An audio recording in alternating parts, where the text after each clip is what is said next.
The Hubble Space Telescope reached orbit in 1990 with a main mirror that had been polished to the wrong curve. Stars that should have looked sharp arrived with fuzzy halos. NASA could not bring the telescope home, and astronauts could not swap its 2.4-meter primary mirror. The repair had to happen farther down the light path. Engineers first worked out exactly how the mirror was wrong. Then they built new optics with an equal and opposite error, almost like giving a telescope prescription glasses. This episode follows that correction from the first blurry image to the 1993 servicing mission. The live question is simple. How do you fix the view when the largest and least replaceable part of the telescope must stay where it is? Hubble used a large primary mirror to gather faint light and direct it toward a smaller secondary mirror and scientific instruments. The primary mirror was extremely smooth, but smoothness was not enough. Its outer region was too flat. Light striking different parts of the mirror therefore came to focus at different points. Astronomers call that spherical aberration. In the early images, bright objects developed a sharp course surrounded by spread-out light. Software could improve some results, and Hubble still performed observations that ground telescopes could not, but the telescope missed the crisp performance NASA had promised. The defect also created a public embarrassment because the problem appeared only after launch. Before anyone could design a correction, investigators needed to separate the mirror's actual shape from the many other things that can blur an image, including alignment, secondary optics, camera behavior, and spacecraft motion. NASA formed an optical investigation board and returned to the equipment used to manufacture and test the mirror. A device called a reflective null corrector had guided the polishing process.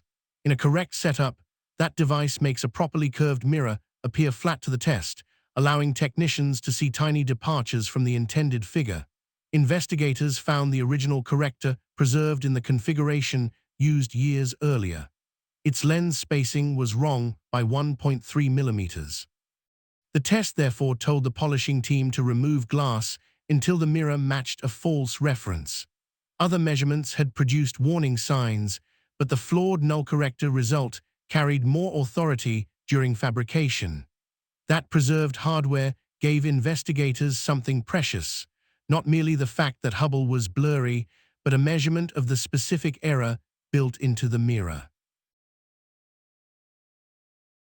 Once engineers knew the mirror's error, they did not need to reshape it in orbit. They could intercept the light before it reached each instrument.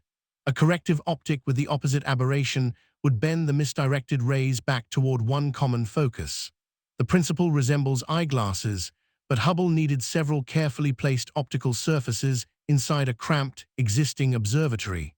One new camera, the Wide Field and Planetary Camera 2, could carry its own correction. Hubble's other original instruments needed a shared device. Engineers developed the Corrective Optics Space Telescope Axial Replacement, better known as COSDAR. The refrigerator-sized package held small mirrors on deployable arms. After installation, those arms would insert corrective mirrors into the light paths feeding several instruments. The main mirror would remain imperfect. The complete optical system would become accurate. COSDAR could not occupy empty space because Hubble had no refrigerator-sized spare bay waiting for an emergency. It replaced one scientific instrument, the high-speed photometer. That trade removed one capability to restore several others. The design also had to unfold inside the telescope without blocking neighboring equipment or missing a light beam by a tiny amount. WFPC-2 followed a different route. It replaced Hubble's first wide-field camera and carried its corrective optics internally. Together, the two replacements covered the telescope's major imaging and spectroscopy needs. Future instruments could be built with their own correction, allowing COSDAR to become unnecessary years later. This was not one universal pair of glasses clipped to the front of Hubble. Engineers distributed the prescription among instruments, using the observatory's serviceable architecture to route corrected light where each detector needed it. Space Shuttle Endeavour reached Hubble in December 1993.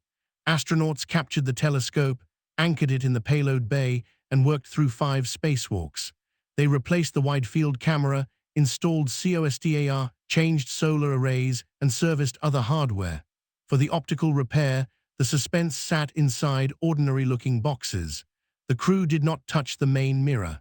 They gave its light new routes. After deployment, controllers still had to activate, align, and verify the instruments. A successful installation photo could not prove that distant starlight would focus correctly. The proof would arrive as new observations. That separation between physical repair and optical confirmation mattered.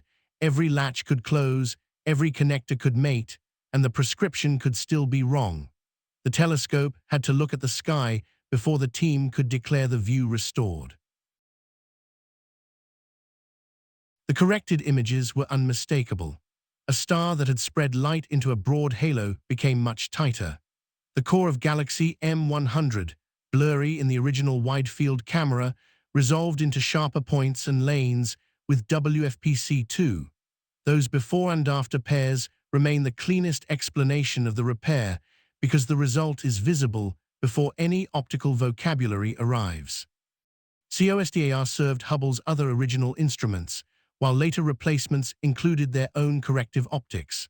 Astronauts removed COSDAR in 2009 after it no longer had a job. The flawed primary mirror remained aboard the entire time. Hubble's most famous images, therefore, did not come from a mirror that had somehow healed. They came from an observatory whose later components learned the exact shape of its mistake and compensated for it.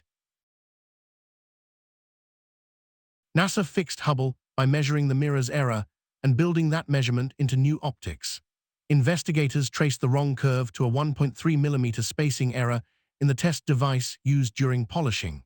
Engineers put corrective optics inside WFPC2 and on deployable arms inside COSDAR.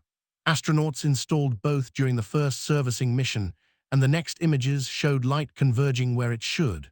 The repair did not erase the original failure. It turned a precise failure into a precise prescription. That is the part worth holding onto.